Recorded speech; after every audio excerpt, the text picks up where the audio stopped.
Bonjour, bienvenue dans ce nouvel épisode. Aujourd'hui, on va parler de la floraison, de l'art de faire épanouir son potentiel en une fleur magnifique. Et on va regarder aujourd'hui quel est le processus derrière cet épanouissement.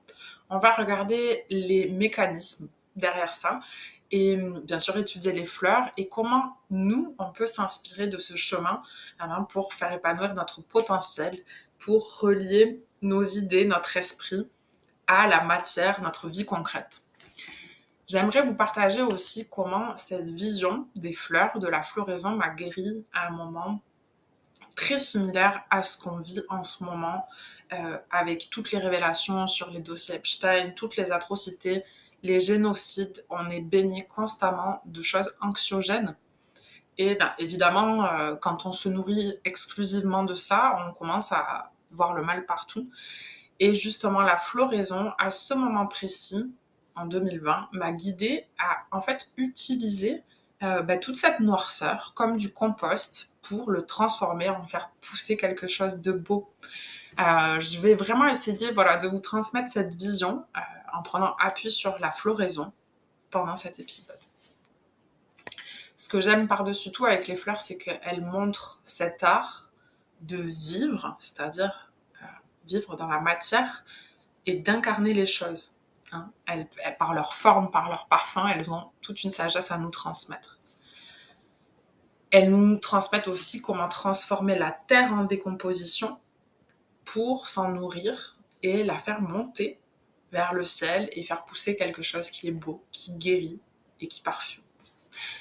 Donc pour moi, c'est vraiment l'union des intelligences divines polarisées, à savoir l'énergie de l'esprit, l'énergie masculine et l'énergie de la matière, de la terre. Et pour moi, les fleurs, elles nous montrent, par leur diversité et tous les messages qu'elles transportent, eh bien, l'immense diversité dans l'union entre ces deux principes. Les fleurs, mais la création entière, bien sûr, nous montre ça, qu'il y a des tonnes de messages, des tonnes de manières d'exprimer qui en est. Pour moi, les fleurs sont des messagères. Elles ont un message, quelque chose à communiquer, et elles le font par la forme, elles le font parce que nous, on peut appréhender avec nos cinq sens, et c'est ça que je trouve fascinant. Ce sont pas des principes, éthérés, qui n'ont pas de substance. Non, non, non.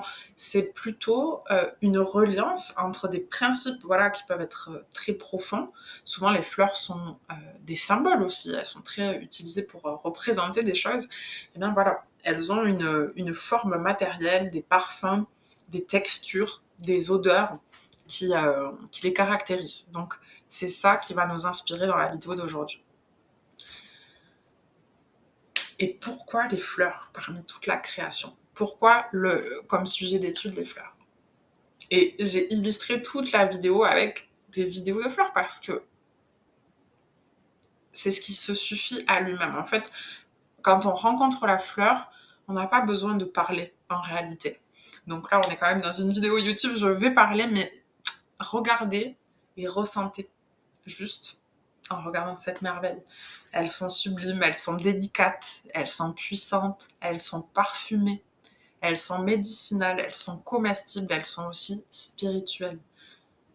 Ce sont vraiment des êtres dont nous pouvons nous inspirer. Et regardez-moi ce lotus. Voilà, en fait, il faut changer de regard et se dire que, en fait, ce sont des êtres vivants qui sont sophistiqués et intelligents. On a étudié les fleurs à l'école. J'ai une anecdote rigolote sur ça. J'ai fait un atelier cet été au jardin de Nymphéa avec une professeure de collège. L'atelier, c'était sur les abeilles, abeilles sacrées, même approche, mais sur les abeilles. Et on parlait des fleurs, puisqu'évidemment, les abeilles butinent les fleurs. Et elle me disait, oh là là, mais on étudie tout ça au collège, etc. Mais on n'a pas du tout la dimension intérieure, ésotérique dans l'étude des fleurs. Évidemment, c'est clairement pas à l'école qu'on apprend à regarder comme ça, mais regardez cette fleur de vanille, c'est une fleur de vanille, c'est une orchidée. Il faut pas beaucoup d'activation pour voir que c'est un être vivant sophistiqué. On peut voir l'orchidée, moi j'adore cette fleur pour cette raison, c'est qu'elle communique clairement à son côté vivant. chaque fleur déploie sa propre intelligence et elles ont chacune des manières différentes de l'exprimer. Et ce qui est intéressant aussi, c'est de voir leur spécificité, ce qui les rend uniques. Il y en a qui vont développer des stratagèmes très sophistiqués de reproduction, avec des alliances, avec des alliances avec le règne animal, avec les fourmis, avec les abeilles. Euh, euh, Il y en a qui vont créer des motifs sur leurs pétales uniquement visibles en ultraviolet et donc qui vont être visibles seulement à certaines espèces d'insectes, de pollinisateurs que nous, les humains, ne voyons pas. Euh, donc elles développent vraiment des stratagèmes sophistiqués, raffinés en plus, enfin rien n'est grossier dans la fleur. Et voilà, il y a aussi des stratagèmes de protection. On voit les fleurs avec les épines, avec les poisons. Bref, tellement de formes d'expression. Et ce qui est aussi passionnant, c'est qu'elles ont des formes de médecine. Certaines guérissent des organes, des parties du corps, des aspects physiques. Il y en a d'autres qui cicatrisent les plaies, euh, qui permettent de réparer la peau. Il y en a qui éveillent plutôt l'esprit, d'autres qui soignent les émotions. Enfin, c'est sans fin, à l'image des humains. Mais ce qui est primordial à comprendre dans la floraison, c'est que la fleur est éphémère. La floraison est un processus éternel, mais qui comporte la mort à l'intérieur. C'est un constant cycle de naissance et de mort, d'intégration, de désintégration, et un mouvement continu qui nous amène en fait dans notre réalité où tout est en mouvement continu. Donc, le prisme que l'on va étudier aujourd'hui en parlant de la floraison, c'est que tout part du mouvement. Tout part d'un mouvement premier. Le monde physique tel qu'on le connaît, le monde émané, n'atteint jamais la perfection. C'est ça qui est fascinant avec la fleur, c'est qu'il y a un moment de perfection sublime, mais il est immédiatement suivi du déclin. C'est la vie qui fonctionne comme ça. Et je trouve que c'est absolument fascinant dans l'étude de la floraison parce qu'on peut être tenté, en tout cas quand on vit le processus en tant qu'humain de l'intérieur avec une conscience, on peut être tenté de s'attacher à la fleur qui va naître du processus de floraison, alors que ce que j'aimerais vous amener ici, c'est que au contraire, la fleur, elle est éphémère, donc on va tout amener pour la faire fleurir, la faire épanouir, mais sans s'attacher à sa forme, parce qu'elle va de suite se désintégrer pour faire place à une nouvelle naissance. Et ça, c'est un aspect hyper important de l'éclosion du potentiel. Donc, je vais vous partager un petit peu de mon histoire. Pourquoi je vous parle des fleurs aujourd'hui? Moi, j'ai un background pas du tout en lien avec ça. Il y a quelques années, je travaillais dans le spatial. Encore plus jeune, j'ai étudié le chinois. C'est les études que j'ai fait de langue étrangère appliquée.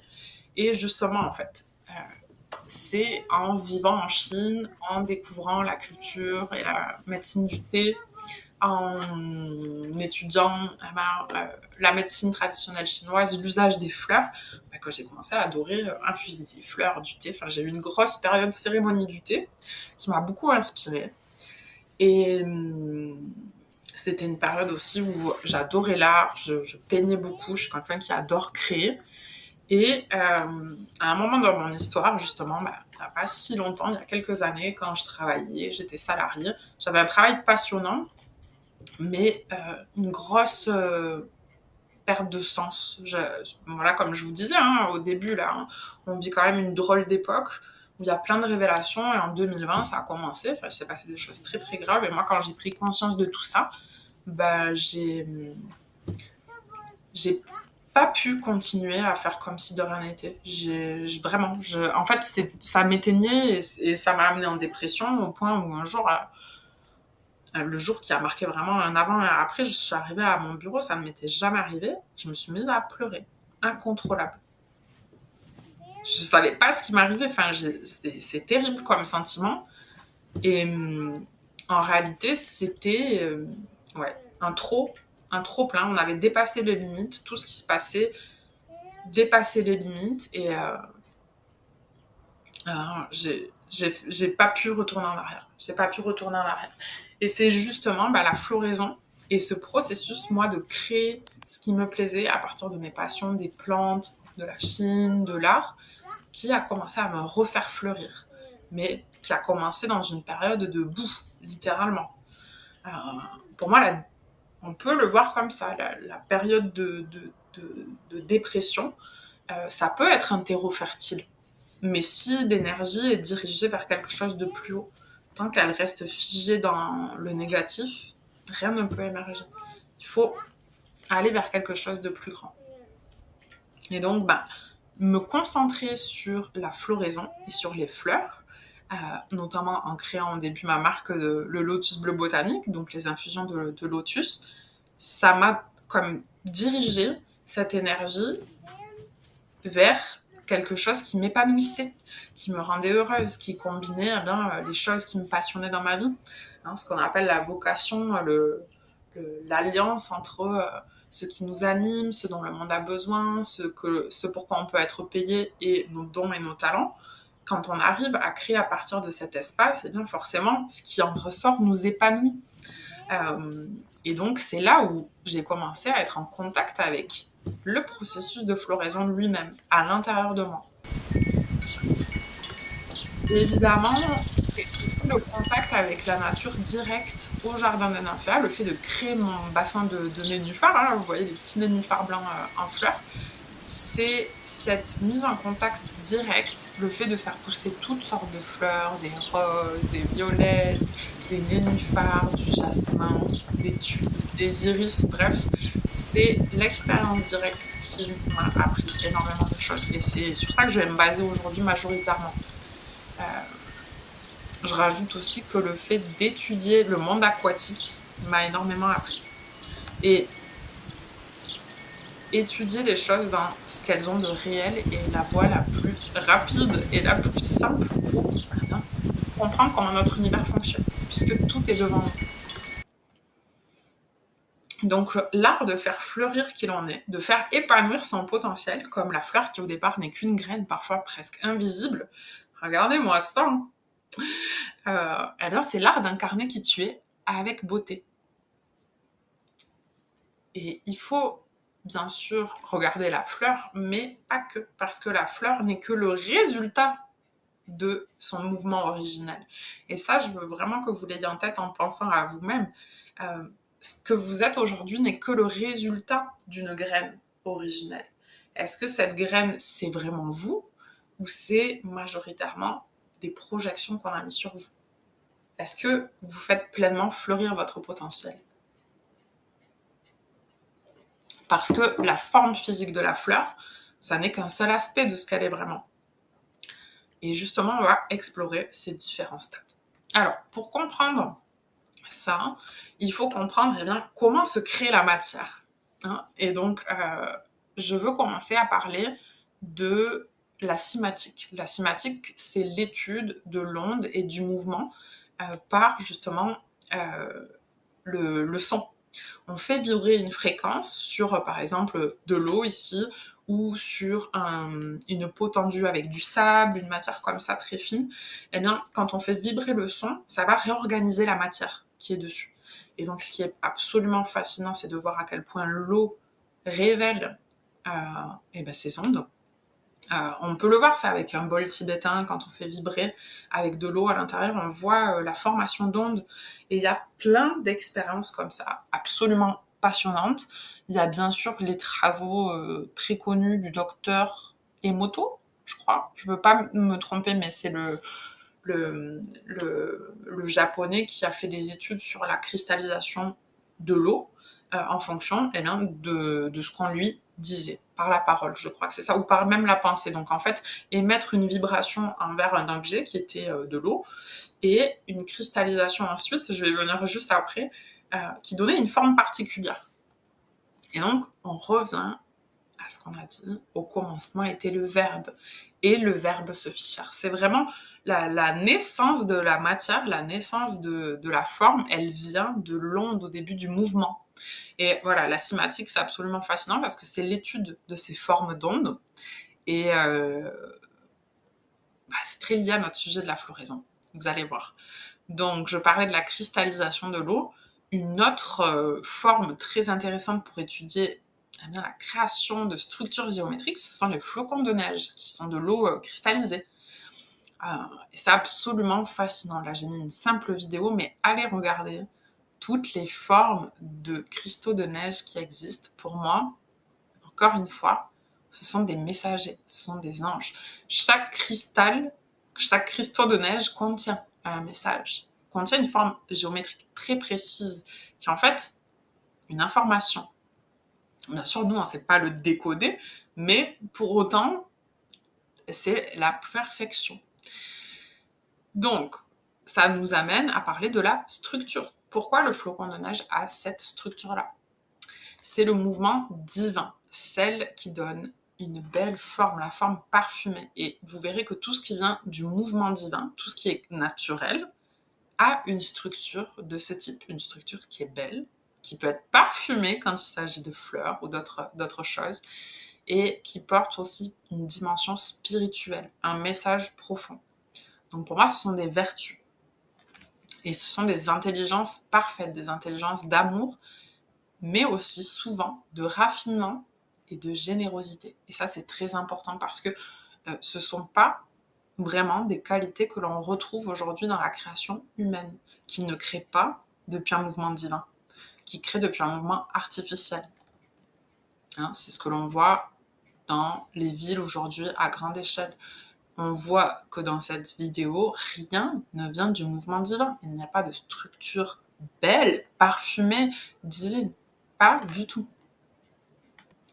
Alors, je reprends. Entre-temps, ma fille s'est réveillée. Je suis allée me faire un petit cappuccino. Donc, je vais reprendre le fil. Excusez-moi. Donc, on parlait de la forme et surtout de la forme que prend la société actuelle, la forme dans laquelle on vit, qui vient d'un mouvement qui n'est pas divin, mais qui est utilitariste. Je pense que c'est un des meilleurs mots pour le caractériser. Et cette notion d'utilitarisme, c'est ce qui donne à la forme la maladie. Toutes ces formes que l'on voit là, c'est ce qui après nous rend malades. Les pots d'échappement, les couleurs grises, les formes droites, les environnements cloisonnés, tout ça nous rend malades par tout simplement notre système nerveux, nos organes, etc. Ce n'est pas du tout les formes dans lesquelles nous sommes censés vivre et nous épanouir, justement. Cette intelligence, ce mouvement d'utilitarisme, c'est une intelligence de domination. On voit que cette forme de vie, qui prend forme tout autour de nous, elle domine la nature. C'est pour ça qu'elle se permet de la gober. Parce que justement, ce qui est incroyable dans la force naturelle, dans l'intelligence divine, c'est qu'elle ne crie pas, elle ne revendique pas. Et donc, l'intelligence utilitariste, elle va profiter de ça pour dominer et pour contrôler, mais aussi pour extraire. Et ça, c'est vraiment l'essence du capitalisme. L'essence du capitalisme et des intelligences derrière, c'est dominer, contrôler et extraire. C'est aussi très individualiste. Et en réalité, ces deux formes qu'on vient d'étudier, la forme divine, la forme utilitariste ou la forme de contrôle, dominatrice, ce sont deux esprits à l'intérieur de nous. Et ce sont nos essences masculines et féminines. Et c'est le côté toxique, en réalité, de l'esprit masculin qui pousse à donner cette forme dans la société dans laquelle nous vivons. C'est le masculin, l'essence masculine, je ne parle pas de l'homme, je parle d'un esprit, d'une intelligence, est arrivé dans une dimension toxique, c'est-à-dire négative pour les autres, par la séparation, par l'individualisme. Et je pense que cette polarité va être renversée. Elle est en train d'être renversée et elle est justement renversée par le féminin. Mais la dimension divine du féminin qui est la nature en réalité. Et je pense qu'aujourd'hui, eh bien, tout cela est renversé eh bien, justement par les humains qui renouent avec la nature, qui l'étudient et qui font corps avec, qui est créée à partir d'elle. Et pour moi, les fleurs incarnent pleinement ça, le féminin divin, parce que elles sont si puissantes, si magiques, si incroyables, et pourtant, elles ne s'imposent pas, ni par la force, ni par la domination, mais simplement par leur beauté, leur vertu et leur parfum. Donc voilà, la forme, ça touche à plein de domaines de nos vies. Il y a bien sûr l'alimentation. On voit de suite la différence entre une alimentation naturelle, qui ne porte pas la même structure, les mêmes couleurs. Regardez des belles assiettes avec des fruits et des légumes crus. On voit les formes géométriques des aliments. Regardez un chou rouge, un radis. Enfin, voilà. C'est absolument magnifique, l'alimentation, quand elle est vivante. Et de l'autre côté, regardez un plateau de kebab avec des frites surgelées, un kebab, etc., etc. On n'est pas du tout dans la même forme. C'est pareil avec l'architecture dans l'exemple là, mais c'est aussi pareil avec le travail. On peut avoir un travail qui vient d'un mouvement divin ou un travail qui vient du mouvement artificiel, utilitariste, dominateur. C'était mon cas avant. Et c'est pour ça que j'ai changé. Donc voilà, ça n'a pas toujours été le cas. Avant, les humains créent à partir du mouvement divin. Et on voit la forme que cela donne. On voit nettement la différence. Intégration au milieu naturel, couleur naturelle, forme naturelle, bien sûr, le côté sacré. Voilà. Donc aujourd'hui, nous devons ramener cette harmonie en incarnant la puissance du féminin, de la nature. Et la floraison, qui est l'art d'incarner avec beauté et harmonie, nous montre un chemin pour le faire. Et ça touche toutes les sphères de notre civilisation, toutes les sphères de notre être, des plus simples et les plus quotidiennes comme la cuisine, mais aussi les relations, la famille, la beauté, la santé. On peut tout approcher avec cette vision.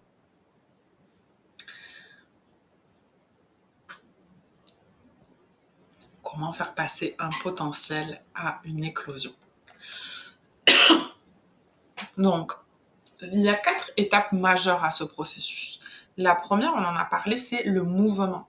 C'est l'étincelle. Et j'essaie de trouver d'autres manières d'en parler. En tout cas, dans mon approche du moment, on va dire, c'est aussi l'esprit. C'est la dimension spirituelle.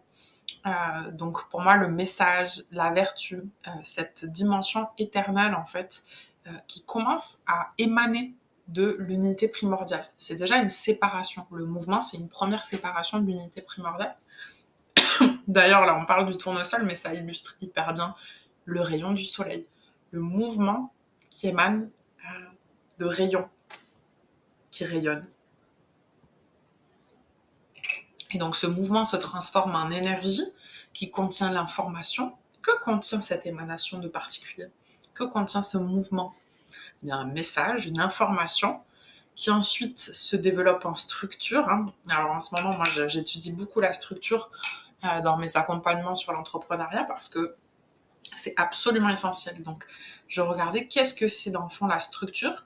C'est un assemblage de dimensions qui forment une cohésion entre elles. Une structure, c'est voilà, l'assemblage de différentes dimensions soudées entre elles et qui présentent une forme cohérente. Très, très important. Et ça, c'est un pilier justement d'incarnation que beaucoup de personnes ratent et d'ailleurs qu'on ne voit pas. Cultiver ce regard, d'essayer de voir la structure derrière la matière, de voir comment est structurée l'information derrière la matière, ça nous donne des indications si ce que l'on observe est plutôt d'origine de mouvement divin ou plutôt d'origine utilitariste. Voilà, les deux formes d'intelligence qu'on a étudiées. Et bien parce que, comme on l'a vu dans le flocon de neige, dans la cymatique, je ne vous ai pas parlé de tout dans la cymatique, mais évidemment, grâce à la cymatique, l'étude des ondes, des formes d'ondes, on peut observer que lorsque, par exemple, on joue du métal, la structure géométrique qui va se dessiner est déstructurée, incohérente. Au contraire, si on fait écouter par exemple de la musique classique, il va y avoir une structure géométrique belle et cohérente.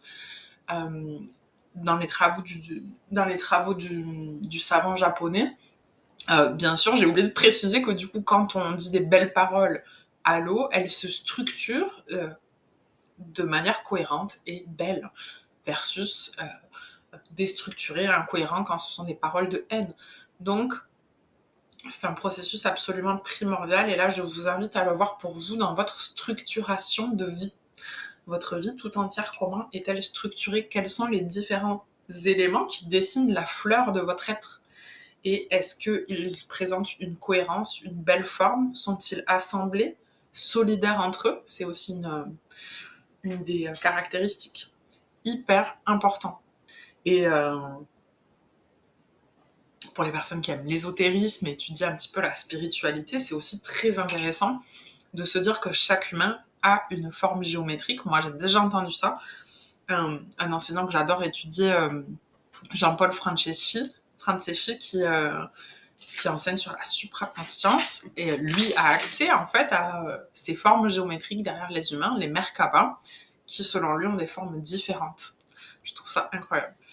Donc, regardez vraiment cette nouvelle planche au regard de ça. Chaque fleur, en fait, a sa configuration, sa structure géométrique propre. Donc, il y en a des récurrentes, des redondantes, et il y en a, des différentes.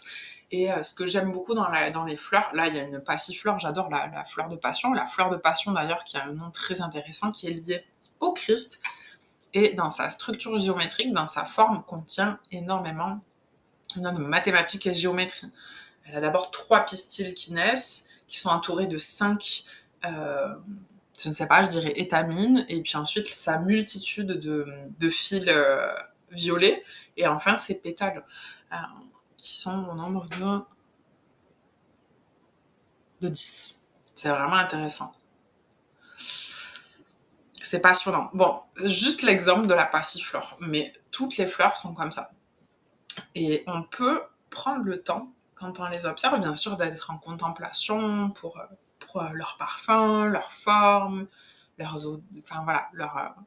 manifestation physique, mais aussi de regarder un peu plus loin sur la dimension géométrique, et bien sûr, celle encore derrière, énergétique et enfin spirituelle. Et on a justement fait un atelier cet été au Jardin des Nymphéas. Donc vous voyez, dans le panier, il y a une passiflore, il y a des calendulas, de la rose. C'était l'atelier rituel de beauté où on a étudié les fleurs associées à la beauté, leurs vertus, mais aussi justement leur structure géométrique, leur message, leurs vertus. Et on a structuré l'atelier en 7. On a étudié 7 fleurs qui, en fait, suivent les 7 jours de la semaine. Et il y a une sagesse primordiale à l'origine où chaque jour de la semaine porte une énergie, une vertu. Et on a associé les fleurs à ces vertus-là. Donc, il y avait le calendula, nénuphar, coquelicot, fleurs papillons, fleurs de cerisier, rose et lotus bleu. Et ensuite, on a créé des rituels de beauté. On a créé un rouge à lèvres au coquelicot. On a créé un bain de plantes. C'est la petite photo qu'on voit en bas. Un bain de plantes où chaque participante crée son mélange en fonction des énergies avec lesquelles elle voulait faire ses rituels de beauté. Et on a fait aussi une huile parfumée. Voilà, une huile de soin parfumée. Donc, c'était génial parce que c'est ce que je voulais amener avec ces ateliers, c'est d'être en contact direct avec le vivant. Pas seulement étudier des concepts, mais aller à la rencontre des fleurs. Et je vous le conseille vraiment de ne pas étudier ça de manière intellectuelle, mais vivante. Maintenant, dès que vous voyez une fleur, une plante, d'avoir ce regard, cette curiosité, et de développer cet œil de la nature comme enseignante. Et moi, c'est vraiment ma passion. Pour moi, le jardin, c'est l'école de Dieu et c'est le seul livre qui ait jamais été écrit par Dieu. Et les textes sacrés nous aident à décoder ce livre-là, mais pas à y accéder directement. Ça ne peut être accédé que par l'expérience directe. Et donc,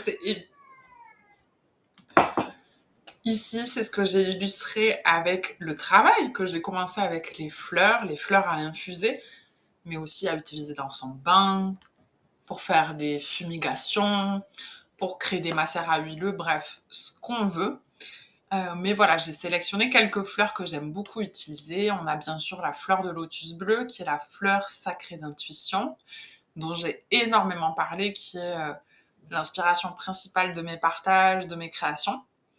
On a aussi le nénuphar blanc, fleur de pureté que j'adore, qui est très similaire au lotus bleu et en même temps complètement différent. On a la fleur à pois papillon, que j'ai appelée fleur de clarté et de vitalité parce qu'elle a vraiment des propriétés incroyables. Et on a le bouton de rose, la fleur d'amour et de beauté. Pour chacune de ces fleurs, je me suis évidemment intéressée à leur symbolique, mais aussi à leurs vertus, à leurs propriétés thérapeutiques, à leur couleur, à leur parfum, mais aussi bien sûr à mon expérience directe, ce que moi j'en ai perçu. Et c'est très important parce que il n'y a pas de vérité absolue, il y a aussi nos perceptions des choses, ce que l'on expérimente directement.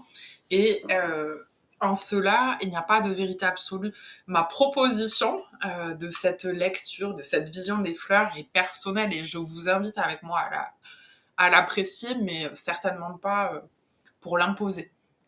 En tout cas, ce travail d'avoir choisi peu de fleurs, hein, donc en plus je les ai fait au fur et à mesure du temps, il n'y avait pas toutes ces fleurs au début.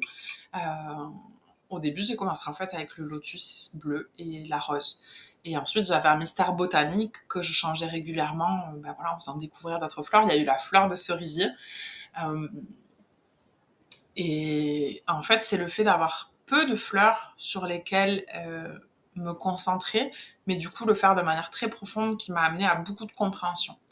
Par exemple, nous avons ici deux fleurs bleues. Le lotus bleu qui est en réalité violet et la fleur à pois papillon qui elle est très bleue. Et elle a la particularité, cette fleur, c'est Clitoria ternatea pour ceux qui connaissent. On voit bien le dessin là sur le packaging de la fleur. Elle a la particularité de teinter l'eau en bleu quand on fait une infusion et de réagir au pH. Donc si on met du pH acide comme du citron dans sa boisson, le bleu va devenir violet, voire rose. Et inversement, si on met un pH basique, eh bien, l'infusion bleue va se teinter plutôt d'un côté vert, un bleu vert un peu turquoise. C'est absolument fascinant. Donc moi, je l'adore dans les bains. Maintenant, je l'utilise exclusivement dans les bains parce qu'elle est maintenant interdite à la consommation à la consommation alimentaire alors qu'elle n'a aucun effet négatif prouvé. Justement, je trouve ça très suspicieux parce qu'elle a pourtant beaucoup, beaucoup de bienfaits, surtout pour la santé cérébrale, cognitive. Et ce qui est intéressant, c'est qu'elle est exceptionnelle en combinaison avec le lotus bleu. Et je pense que la couleur bleue dans les fleurs, peut-être pas toutes, mais en tout cas dans ce cas-là, c'est vrai, démontre des vertus liées à l'esprit, aux capacités cognitives, au cerveau. Ce sont deux fleurs excellentes pour la santé du cerveau. C'est étonnant qu'elles aient aussi ce spectre de couleurs en commun. Donc voilà un des mystères incroyables à explorer avec les fleurs, leurs couleurs. Euh, voilà. Donc toute la création en fait suit ce processus qu'on a étudié, ce processus de floraison, depuis le mouvement jusqu'à l'énergie, jusqu'à la structure, jusqu'à la forme, jusqu'à la matière. Pourquoi je vous parle de tout ça? Déjà parce que c'est fascinant, mais aussi parce que nous, les humains, chacun d'entre nous, nous sommes un rayon de soleil, de la même manière que les fleurs. Mais nous sommes aussi la seule créature de la création qui a du libre arbitre.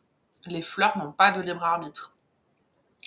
Et donc, nous, malheureusement, le libre arbitre nous a coupés de notre origine divine. Par notre libre arbitre, nous avons décidé d'aller vers l'intelligence qu'on a vue plutôt utilitariste, dominatrice, qui contrôle et qui extrait, au lieu d'aller vers l'intelligence de l'harmonie, l'intelligence divine, qui structure de belle manière. Et justement, pour revenir vers cette forme, revenir vers ce type de création, nous devons revenir à cette origine divine. Et donc, toute la société aujourd'hui artificielle nous coupe de cette nature. Et ce qu'il faut comprendre aussi, c'est que, comme on l'a vu avec la fleur, l'origine de la fleur n'est pas matérielle, c'est le résultat, la matière. L'origine est le mouvement. Et à l'intérieur de nous, ça correspond à notre esprit.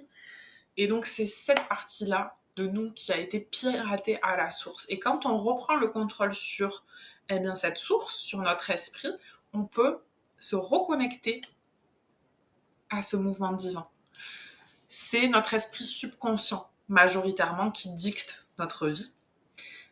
Et en ayant été enseigné depuis tout petit à l'école, une éducation qui voit la nature comme une ressource dont on peut extraire, une ressource que l'on peut contrôler et dominer, eh bien on a nourri cette vision morte de la vie. Hein, les morts vivants, c'est pas un mythe, c'est déjà là, c'est-à-dire on ne voit plus l'intelligence du vivant. On a une vision artificielle, déconnectée du divin et du vivant.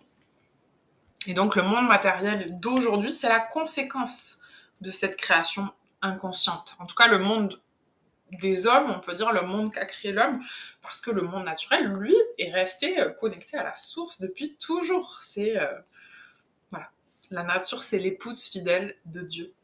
Elle n'a jamais trahi son union primordiale, alors que l'humain, oui.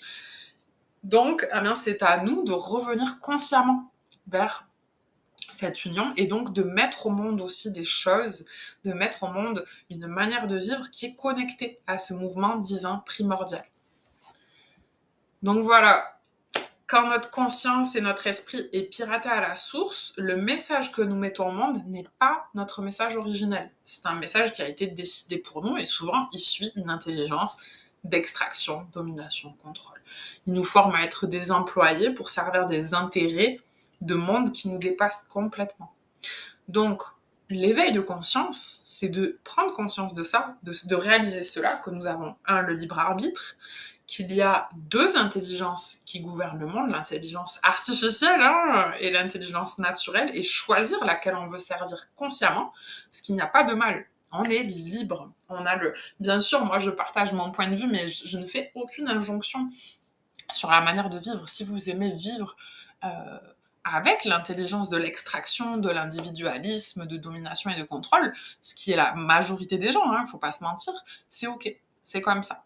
Mais par contre, si, je pense pas que ce soit ton cas si tu m'écoutes, si tu sens que cette intelligence n'est pas pour toi, que tu ne fais pas partie de ce système-là, mais plutôt du système divin, naturel, tu peux penser comme ça, tu peux te dire, ok, mon système d'exploitation a été piraté, mon programme a été piraté. Mais je peux reprogrammer mon subconscient, je peux reprogrammer mon esprit pour le rebrancher à sa source originelle. Je peux redevenir un rayon du soleil et plus un petit esclave. Donc, si tu veux mettre au monde, si tu veux créer des choses connectées à cette source divine, à ce mouvement divin, il te suffit de revoir ton esprit, de te nourrir de choses naturelles, que ce qui rentre dans ton esprit ne vienne pas de la société artificielle, mais du monde naturel.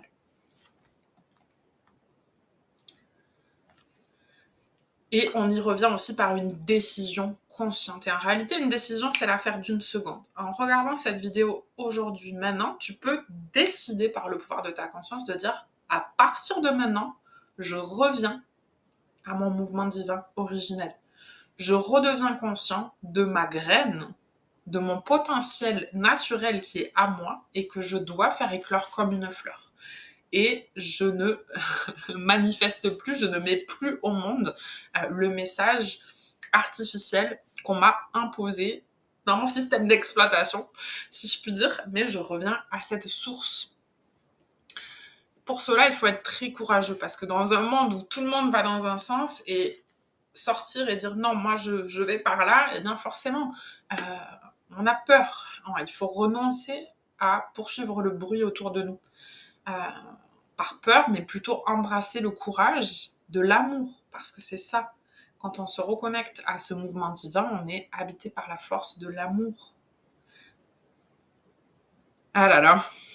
Donc voilà, comme les fleurs, nous pouvons faire ce mouvement vertueux, c'est-à-dire exprimer la vertu, exprimer ce qui est éternel, ce qui est divin, et le manifester à l'existence de manière structurée, cohérente, belle, harmonieuse, très important, parfumée et thérapeutique. C'est un idéal de vie magnifique. Donc là, j'ai montré l'exemple du tournesol. C'est une fleur que j'adore. Il y en a beaucoup dans ma région. C'est absolument magnifique. Et voilà, comme le tournesol, tu peux être une personne à l'énergie abondante, créative, solaire. Et dans ce cas, étudie comment le tournesol exprime par sa forme, par ses propriétés, par qui il est, son message originel. Et voilà, on l'a vu dans la matérialisation du mouvement premier, il y a bien sûr la structure géométrique qui apparaît juste avant. Et tout ce qui est en haut est comme ce qui est en bas. Donc, il semblerait que la manière dont nous créons est fractale, c'est-à-dire par la répétition. C'est très très important ça, parce que ça devient un peu complexe, mais dans ce processus intérieur de fleurir, de faire fleurir qui on est, la notion de répétition est primordiale. Chaque jour, il faut répéter les actions qui nous rapprochent de notre floraison. C'est comme ça qu'une fleur fleurit. Et quand on voit la structure géométrique du tournesol, on voit vraiment cette manifestation fractale de floraison, de répétition, pardon. C'est un motif qui se répète. Et en commençant par le mouvement intérieur à l'intérieur de nous, qui se transforme en énergie quand on le décide consciemment, quel est le mouvement intérieur qui va ensuite générer une énergie en moi. D'ailleurs, le mouvement, le terme que j'ai utilisé en anglais, c'est motion, et c'est très intéressant de noter que emotion, les émotions, c'est l'énergie en motion. C'est ce qu'on a vu, les 2 premiers états de la manifestation. C'est de l'énergie en mouvement. Et donc, c'est cette énergie en mouvement qui doit exécuter une répétition jusqu'à former une structure géométrique qui va résulter en la matière. Il faut comprendre que dans notre vie, tout se manifeste de cette manière. Tes pensées, tes idées vont se transformer en énergie qui vont apparaître au niveau de tes sentiments et que tu vas répéter. Et c'est cette répétition de cette énergie, de cette émotion, de ce mouvement vers ton idée qui va la matérialiser. Et bien sûr, il y a l'étape de la structure où il faut donner une forme cohérente, un ensemble d'éléments solidaires qui vont donner la forme cohérente à la matière. Et donc, je réfléchissais à comment illustrer tout ce que je vous ai expliqué. Quel message originel on pourrait prendre en exemple? Je vais vous donner l'exemple que j'ai vécu récemment, qui est l'abondance. L'abondance, c'est une énergie, c'est un message que j'adore parce que voilà, je jardine, je suis entrepreneur, je suis maman et je suis aussi une femme. Donc, je suis en admiration devant l'énergie de l'abondance. J'aime beaucoup l'étudier, observer ses mécanismes naturels et ses lois. Et du coup, je me suis inspirée de l'abondance pour créer. Et donc, ce mouvement intérieur a généré une énergie, l'énergie d'abondance, et ensuite, j'ai voulu la structurer et lui donner une forme. Donc, j'ai créé un parfum qui est le résultat, la forme matérielle du mouvement premier de l'abondance, dans ma perspective. Donc, j'ai créé une huile de parfum et aussi un encens, mais c'est un parfum aussi, on va dire, qui a un parfum généreux, doux, nourrissant, qui ancre et qui protège. Et il y a tout un état d'être, en fait, qui est exprimé dans un parfum. Et c'est ça qui est hyper important, c'est que pour créer depuis un mouvement divin, il faut que ça prenne son origine dans un état d'être. Donc c'est très subtil à expliquer, c'est là où on atteint certaines limites de mots, mais d'état d'être, que voilà, les personnes qui vont savoir se connecter à cet état d'être vont comprendre ce que je dis.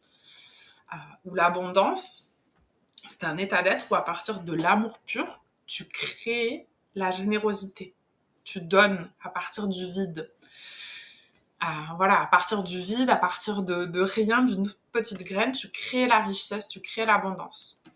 Et donc, j'ai pensé à l'état d'être naturel que j'ai vécu qui s'en rapproche le plus, c'est l'allaitement. Donc c'est pour ça que vous avez cette image à l'écran.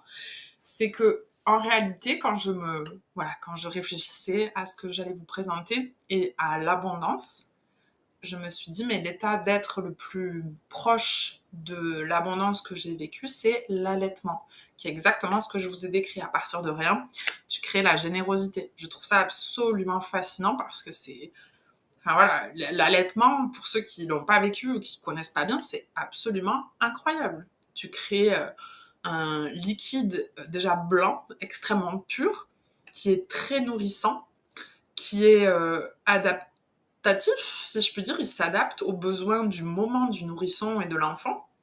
S'il a besoin de grandir, s'il a besoin d'être protégé, s'il a besoin d'être, j'allais dire engraissé, mais voilà, si le lait a besoin d'être plus gras, enfin, c'est incroyable, c'est sur mesure, c'est de la haute technologie.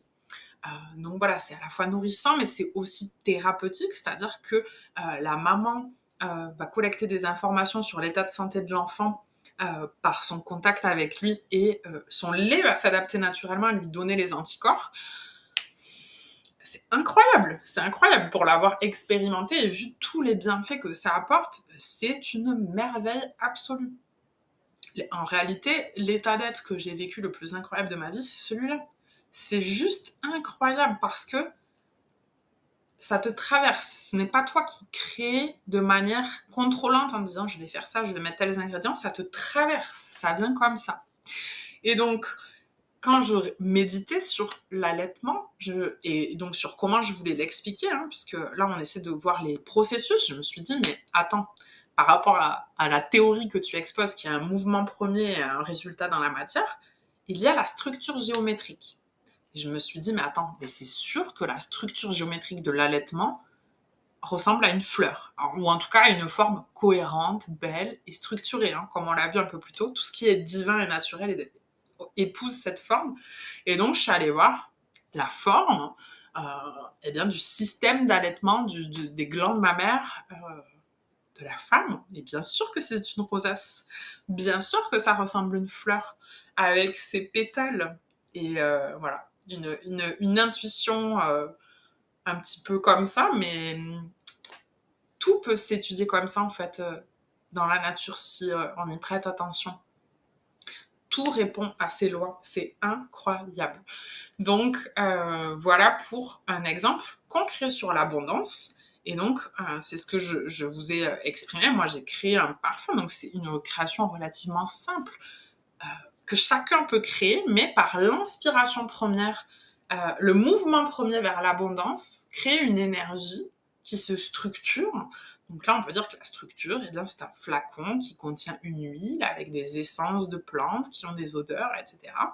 Et la forme finale, vous l'avez sous vos yeux, même si vous ne pouvez pas la sentir. Et donc, on peut tout créer consciemment de cette manière. Il faut d'abord laisser une flamme nous inspirer, c'est-à-dire un mouvement originel qui puisse sa source dans la création, dans la nature, dans des choses que vous pouvez vivre autour de vous, des principes éternels mais que vous pouvez expérimenter directement. Et ensuite, c'est ça le rôle de l'humain, c'est de lui offrir une structure qui va commencer à donner une forme. Donc la structure, ça peut être un tas de choses. Là, ça peut être une huile, mais ça peut être un plat. J'adore cuisiner pour cette raison. J'essaie parfois de cuisiner avec cette approche. On peut cuisiner comme ça. On peut décorer sa maison comme ça. On peut créer tout ce qu'on veut de cette manière. Et bien sûr, on peut travailler comme ça, en voyant le travail comme un moyen d'expression de notre graine divine. Et notre travail, notre manière de gagner de l'argent, d'être en service aux autres, d'exprimer notre vocation, exprime cette chose-là. Donc on peut le faire sur des choses très petites comme des choses très grandes, comme notre vie entière. Et donc dans ce cas-là, comme je vous ai dit, moi j'ai pris l'abondance et je l'ai exprimé avec des odeurs. Et les odeurs que j'ai choisies, ce sont la vanille, beaucoup de vanille. C'est l'huile marron que vous voyez, parce que les gousses de vanille sont marron. Donc une odeur très suave, très douce, très enveloppante, très puissante aussi. Donc beaucoup, beaucoup de vanille. Et ça n'a rien à voir avec les odeurs artificielles de vanille qu'on connaît. C'est très... j'en ai là. C'est très puissant et en même temps très doux, comme une maman. Vous avez compris, moi, mon état d'être du moment, c'est ça, c'est la maternité, dans cet état d'abondance où il amène ce côté enveloppant, chaleureux, réconfortant, euh, doux aussi. J'hésitais avec douceur comme nom, mais ça, c'était pas, ça collait pas. Et donc, il y a aussi du lotus blanc, quelques gouttes pour amener une subtilité, une finesse, un côté un peu fleuri, très, très fin, et du santal. Et là, qui amène la dernière dimension, un peu boisée, un peu ambrée, c'est magnifique. Et les trois, voilà, amènent cet aspect. Mais ce n'est qu'un regard sur ce qu'est l'abondance, ce n'est qu'une émanation, il pourrait y en avoir plein. Euh, donc, moi, ce que j'adore avec les parfums, c'est pour ça que j'aime créer des parfums, c'est que c'est une création qui ne passe pas par le mental.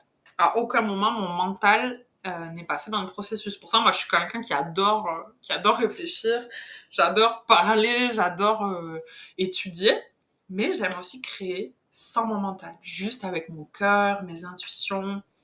Et voilà, je vous invite vraiment à faire ça avec les parfums, c'est à la portée de tout le monde. Ne croyez pas qu'il faut étudier. Soyez votre propre source d'études, la nature aussi. Testez avec des odeurs ce qui vous plaît, ce qui vous parle. Et voilà, vous pouvez faire cet exercice, comme je vous l'ai dit, en fait, de vous connecter à un mouvement originel et de le laisser apparaître en vous. Euh, Comment il se manifeste et quelle structure vous allez lui donner, quel va être le flacon que vous allez choisir pour le contenir, quelles sont les odeurs qui vous parlent pour exprimer ce message originel, etc. Euh, donc voilà, j'adore les odeurs pour cette raison et voilà, toutes les créations que je fais sur mon site, les encens, les parfums, sont créés de cette manière. Donc voilà, tu peux créer à tout moment à partir de ta conscience spirituelle en réalité. Et là, j'ai mis un petit peu les centres de conscience à l'intérieur de nous qui sont les miroirs. Donc évidemment, le mouvement premier, c'est en fait la sphère spirituelle ou même métaphysique. J'aime beaucoup les deux termes. Pour moi, les deux sont vrais. Mais tout vient de là. Ensuite, ça se transforme en énergie qui peut passer par l'intellect, en information, par l'émotionnel et ensuite la matière qui est notre centre instinctif. Et donc en t'inspirant et en étudiant et en t'entourant de choses vertueuses qui viennent de la nature, ça va te nourrir, ça va te pénétrer, j'ai envie de dire. Et donc du coup, toi, tu vas mettre au monde des choses qui résultent de ça. Euh, et vice-versa, si tu es constamment nourri de choses artificielles qui viennent de cette intelligence d'extraction qu'on a vue, forcément, ce que tu vas mettre au monde, ça résulte de ça. Peut-être qu'aujourd'hui, si ta vie, c'est de travailler pour une entreprise avec laquelle tu n'es pas aligné et que tu crées pas vraiment d'autres choses parce que ça prend toute ton énergie et ton temps, bah c'est probablement à cause de ce processus-là. Alors que si tu te nourrissais de choses beaucoup plus, alignées au divin, forcément, ce que tu mettrais au monde serait aligné avec le monde divin. Et cette approche, ce processus, il s'applique dans la vie quotidienne. Donc moi, je me concentre beaucoup sur le travail parce que je suis entrepreneur, c'est le prisme avec lequel je partage, mais en réalité, ça s'applique à toutes les sphères de notre vie et c'est un chemin qui ne s'arrête jamais de se peaufiner. C'est un état d'être qu'il faut vivre dans toutes les sphères d'incarnation, justement dans le spirituel métaphysique qui est éteint chez la majorité des gens. La majorité des gens n'ont pas ce centre intérieur activé et donc ne peuvent pas se poser ces questions de mais quel est le processus derrière la création, etc. Et donc du coup, ils restent dans un processus de création automatisé, les morts vivants. Alors que si on réactive ce centre qui nous caractérise quand même les hommes, on arrive à faire des choses incroyables. Donc il faut vivre ce processus de création dans toutes ces sphères et voilà, prendre conscience que notre système d'exploitation originel, l'esprit, est piraté à la source, notre centre métaphysique à commencer par croire que tout est le fruit du hasard et que, il n'y a que le monde matériel. Forcément, si ça, c'est ton cadre de pensée, ce que tu vas créer en résulte. Donc, si ton système d'exploitation est piraté, ton processus créatif, ton processus de floraison est saboté. Tu crées, bien sûr, mais tu crées à partir de quoi et pourquoi? Donc, ce qu'il faut absolument faire, c'est reprendre son système et le réécrire. Et ça s'appelle la programmation du subconscient. Moi, c'est un travail que je fais, que je n'arrête pas de faire en réalité parce que y a du taf, quoi, pour récupérer toute notre programmation depuis l'enfance. De 0 à 7 ans, c'est là où l'esprit subconscient de l'enfant imprime tout sans filtre. Donc, c'est chaud, quoi. Ça prend beaucoup plus de temps de reprogrammer que de programmer. Donc, c'est un vrai travail. Moi, c'est le premier travail que je fais dans mon mentorat floraison. C'est essentiel. C'est un travail que je fais et quand je le fais pas, disons que mon ancienne programmation me rattrape, c'est tout mon processus de création qui est entaché.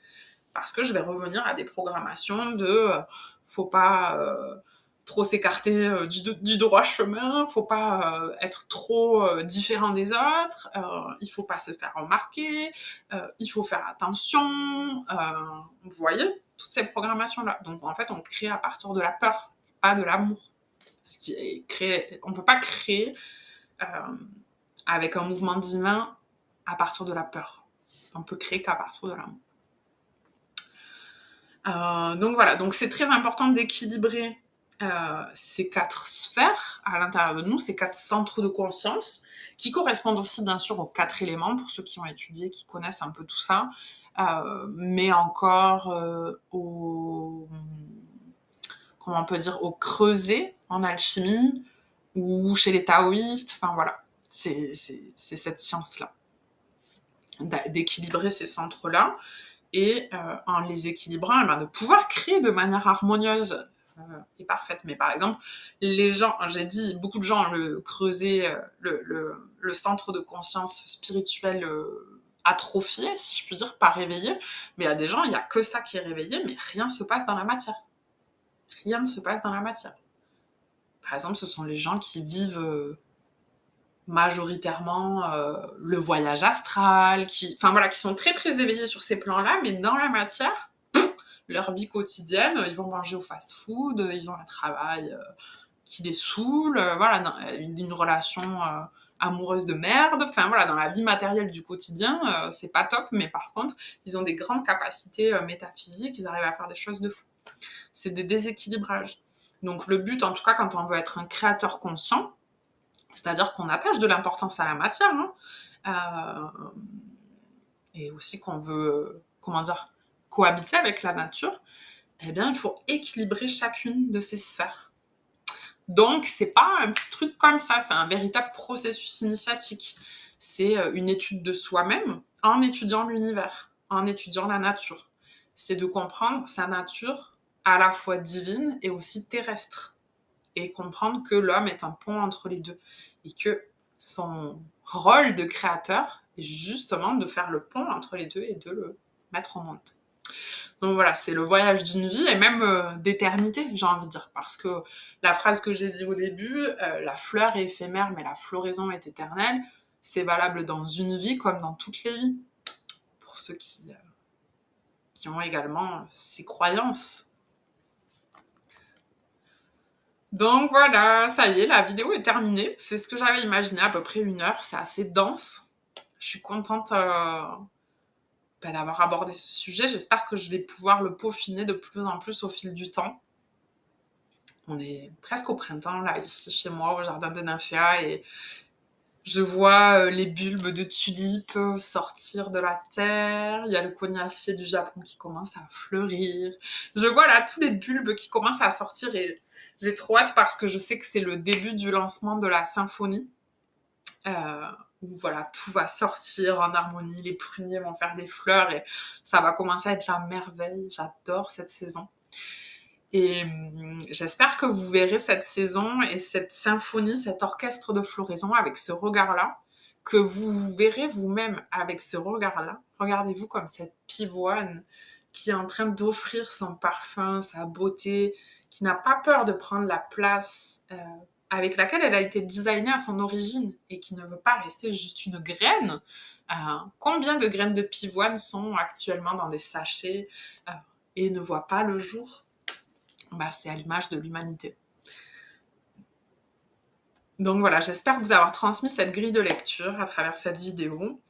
Vous avoir transmis ma vision de la floraison. Donc c'est cette vision que je transmets dans mon mentorat floraison, où ma mission, ma vision, mon envie avec ce mentorat, c'est de révéler le génie des femmes, de révéler leur potentiel dans ce qui les rend uniques. Donc, il n'y a pas une méthode globale. Il y a un méta-processus de floraison qui est applicable à tous, à toutes, mais chaque fleur est unique, chaque fleur a ses spécificités.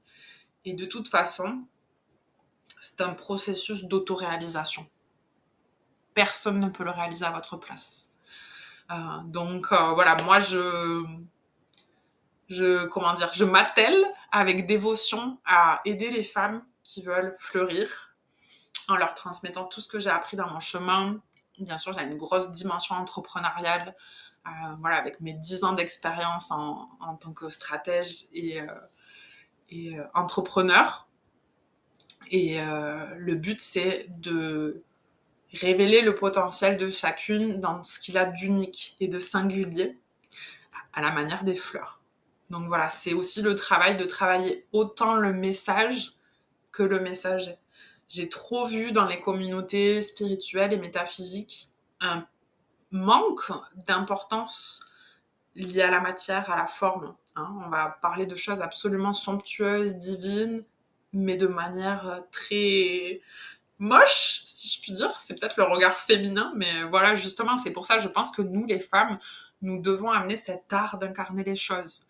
Moi, beaucoup de mes enseignants sont des hommes, parce que je pense que les hommes, justement, sont comme des graines, ils projettent des semences et les femmes donnent corps à ces semences en créant la beauté. C'est ce que font les fleurs. Moi, j'aime beaucoup cette vision. Donc voilà, amener la beauté et la guérison tout en étant pleinement dans son énergie féminine. Beaucoup de femmes, et moi j'ai été comme ça pendant très longtemps, sont majoritairement dans leur énergie masculine, de contrôle, parce qu'on est éduqué comme ça. On n'a pas l'espace pour s'épanouir dans notre féminité et justement d'honorer la beauté, la délicatesse, la douceur, la lenteur. Donc voilà. Donc c'est pour ça que j'ai appelé mon mentorat floraison, parce que c'est un processus intérieur et on peut entreprendre avec cette approche. Donc voilà, pour ceux qui sont intéressés sur l'approche entrepreneuriale, j'ai créé une masterclass offerte. Elle dure 30 minutes et je vous emmène justement dans une approche pratique de faire fleurir qui vous êtes en entreprenant, en créant. Donc si vous êtes intéressé, le lien est dans la description. La masterclass s'appelle « Fais fleurir qui tu es ». Et voilà, dites-moi en commentaire, est-ce que vous avez pensé de la masterclass, vos questions, vos interrogations, et je vous dis à bientôt.